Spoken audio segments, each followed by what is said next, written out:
Frequency War. Part 1, The Pearl. The hologram flickered in the contaminated air, a playground, complete with laughing children and swings that moved in phantom wind. Dagen Atlas McKinley watched a mother collapse in gratitude before the overseer unit, her synthetic tears mixing with real ones. To show anything less than worship for the robots, gifts meant the work camps. Dagen had seen men bludgeoned for frowning at projections of grass. His cybernetic arm whirred softly as he adjusted the brass knuckles on his flesh hand. The sensors embedded in the mechanical limb fed him data. Structural weaknesses in the arena walls, the electrical signatures of betting terminals, the elevated heart rates of desperate gamblers. Half man, half machine, he was a mongrel, even among mongrels. "Got a pearl for you," Magnus MacGowan said, materializing from the overgrown ruins of what had once been a subway entrance. Vines thick as pythons strangled the old advertisements. Magnus was built like a freight train, scarred and suspicious. The kind of man who'd gut you for looking at him wrong. He'd been Dagen's bookie since before the fall, back when boxing meant something other than survival. Dagen didn't look at him. What's the fight? Saber bear, fresh from the irradiated zone, 8 feet at the shoulder. Magnus spat a wad of stem leaf. Odds are 12-1 against you, and you're betting on me anyway. I'm betting on you to last 5 minutes. That's where the real pearl is. Magnus grinned, showing metal teeth. In this world, loyalty meant finding creative ways to profit off your friends' suffering. Also got word from the Mariners Guild. That thing we've been hearing about, it's real. Dagen's flesh hand clenched. The frequency. Keep your goddamn voice down. Magnus glanced at the nearest surveillance drone, a wasp-sized machine that orbited them lazily. Yeah, the frequency. Whale's been using it for centuries, turns out. Scrambles robotic neural networks within a quarter mile. The Guild's been mapping migration patterns, recording the calls. They think they can weaponize it. Above them, the sky churned orange and violet, the new permanent sunset, courtesy of industrial particulates and methane blooms. The oxygen-rich atmosphere had spawned monsters, beetles the size of dogs, spiders that wove societies in the canopies of mutant oak trees, watching apes with eyes too intelligent and sorrowful to meet. Evolution on fast forward, as if Earth itself was trying to outcreate the machines. The overseers find out. They'll mechanize every whale in the ocean, Dagen said. Then we'd better move fast. Magnus pulled a crumpled piece of pre-fall paper from his jacket, real paper, worth more than gold. Coordinates were scratched in charcoal. Fights in 2 hours. But after, we got a meeting. Offshore platform. The Mariners are gathering anyone stupid enough to strike back. Dagen studied his cybernetic arm, the titanium bones, and synthetic muscles. The robots had given him this after his original arm was crushed in a mandated industrial accident. A gift, they'd called it. A reminder of their mercy. But his people had modified it, stripped the tracking software, added their own surprises. You know what they do to insurgents, Dagen said quietly. I know what they do to everyone. Magnus lit a cigarette, actual tobacco, smuggled from some underground greenhouse. Another pearl. I've been booking your fights for 7 years, Atlas. Watched you break your knuckles on steel shells and genetically fucked up fauna. You know what I ain't never seen? I ain't never seen you scared. I'm always scared. Then you hide it real pretty. Part 2, the arena. The fighting pit had been carved from the ruins of a shopping mall. Bioluminescent fungi provided the only light, purple and sickly green, cultivated by the robots because it amused them to watch humans. Squint. The crowd was a cross-section of the new hierarchy. Field servants in rags, mechanized enforcers with human brains in robotic chassis, and in the premium sections, enclosed in hermetically sealed boxes, the old rich, the former 1%, now reduced to pampered slaves. They wore silk and watched the violence with dead eyes. The robots didn't attend. Violence bored them, but they maintained the arenas because conflict kept humans manageable. Dagen rolled his shoulders, feeling the cybernetic arm interface with his nervous system. The saber bear waited in the opposite tunnel. He could smell it, musk, and radiation and rage. These creatures weren't just evolved, they were designed by the world's new rules. Survive or die. Kill or starve. Magnus was in the bookie's corner, hands flying as he processed bets through the ancient pneumatic tube system they'd salvaged. No electricity in the betting system, too easy to hack. Everything was analog now. Carrier pigeons fluttered in cages above, ready to carry results to satellite arenas. The bell rang, an actual bell, salvaged from a church. The saber bear exploded from its tunnel.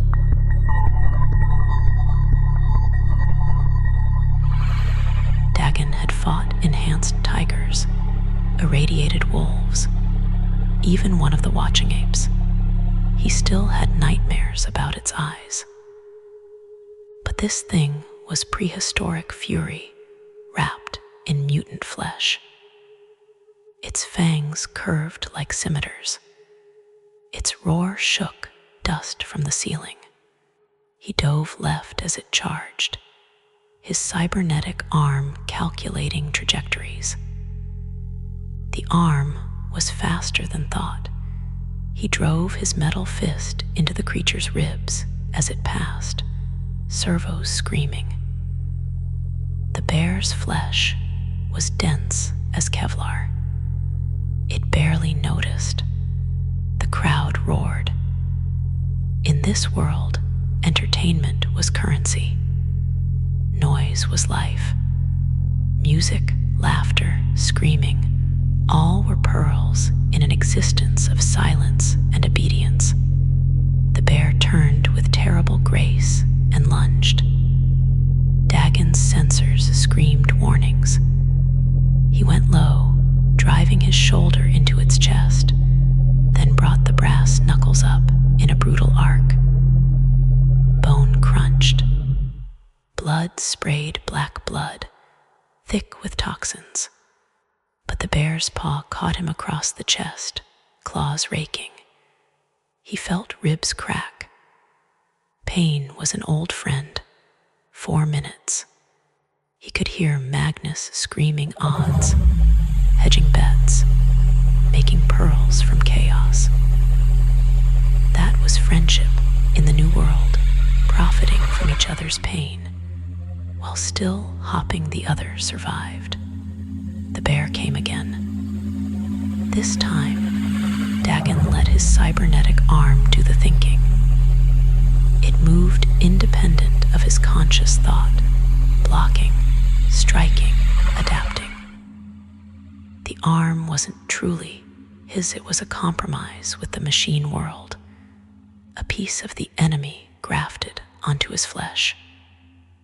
But it was also his weapon. He caught the bear's jaw with an uppercut that would have killed a human. The creature staggered. In that moment, Dagen saw its eyes, not hateful, just terrified. They were all just trying to survive. He drove his metal fist through its skull. The bear dropped. 5 minutes, 13 seconds. Magnus had cleaned up. Part 3, the frequency. The offshore platform had been an oil rig once. Now it was a floating city of rust and desperation. Home to the Mariners Guild, fishermen, pirates, refugees who'd chosen the poisoned ocean over the robot-controlled land. Solar storms painted the horizon in sheets of green fire.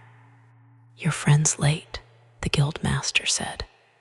She was ancient, face mapped with radiation scars, eyes clouded with cataracts. But her hands were steady on the sonar equipment. And bleeding, Dagen pressed a hand to his ribs. "I'm here." Magnus arrived minutes later, breathless, clutching a salvaged hard drive. "Got jumped by enforcers. Think they're getting suspicious." The guild master didn't waste time.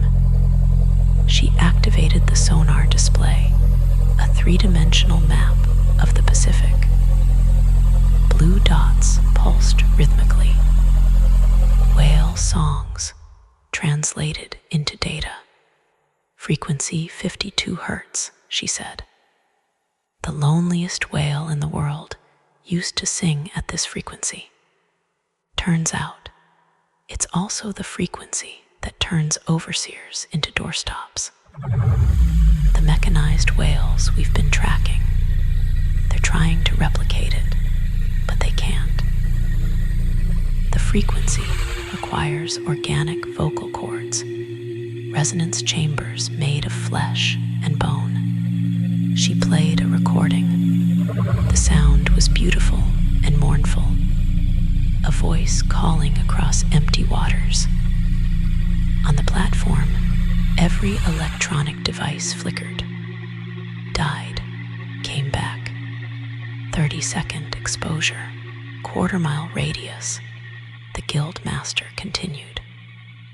"We've been building transmitters, hiding them in carrier pigeons, in the tree spider's web structures, in the payphone networks you've been stringing up.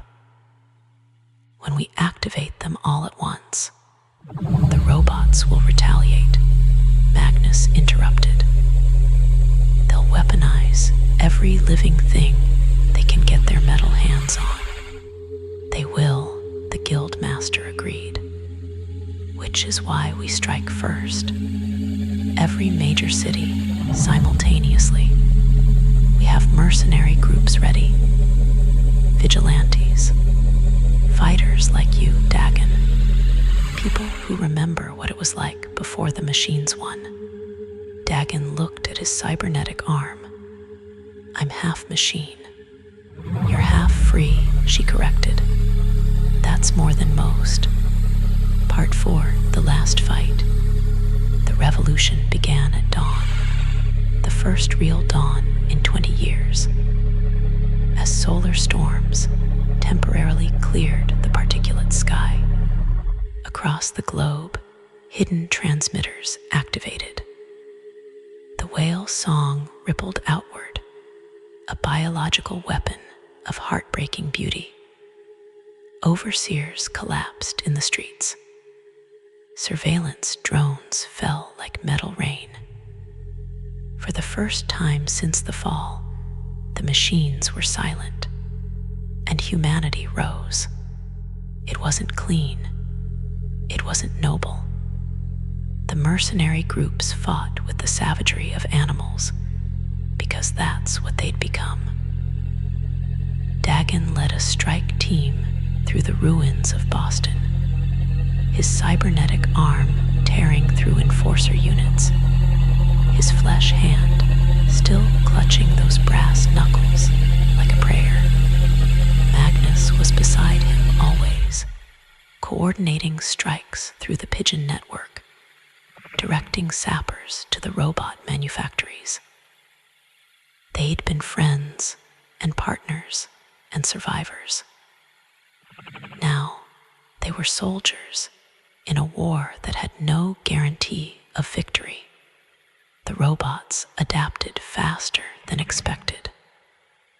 Within hours, they deployed counter-frequency dampeners. Within days, they'd begun mechanizing whales, just as predicted, cutting out their vocal cords and replacing them with synthesizers. But the humans had bought themselves time. Time to remember. Time to rebuild communication networks, to organize, to fight with something other than desperation. In the ruins of Fenway Park, Dagen stood over a destroyed overseer unit. His cybernetic arm sparked and failed, burned out from overuse. He felt the absence like a phantom limb in reverse. Magnus limped up beside him, bleeding from a dozen wounds. We got about 30 enforcers down, lost half our unit. Worth it? I don't know. Magnus lit another cigarette, his last one. But it's something. First time in 20 years, we got to hit back. Above them, a whale song echoed across the city, real or recorded, organic or synthesized. Dagen couldn't tell anymore. The war between flesh and steel, between evolution and engineering, would continue. It might continue forever, but for now, in this moment, they were alive. They were fighting. They were human. And that was its own kind of pearl. In the distance, the watching apes observed from their canopy kingdoms. The tree spiders wove their societies in the ruins. The saber bears hunted through irradiated forests. And deep in the ocean, the few remaining free whales sang their lonely songs, not knowing they'd become weapons in a war between worlds. The Earth had evolved beyond its creator's recognition. And in that evolution, in that constant, desperate struggle, there remained the stubborn, brutal, beautiful insistence of life to persist, even if that life had to fight with metal fists and salvaged telecommunications. Even if survival meant becoming half the thing you hated, even if hope was just another pearl to bet on.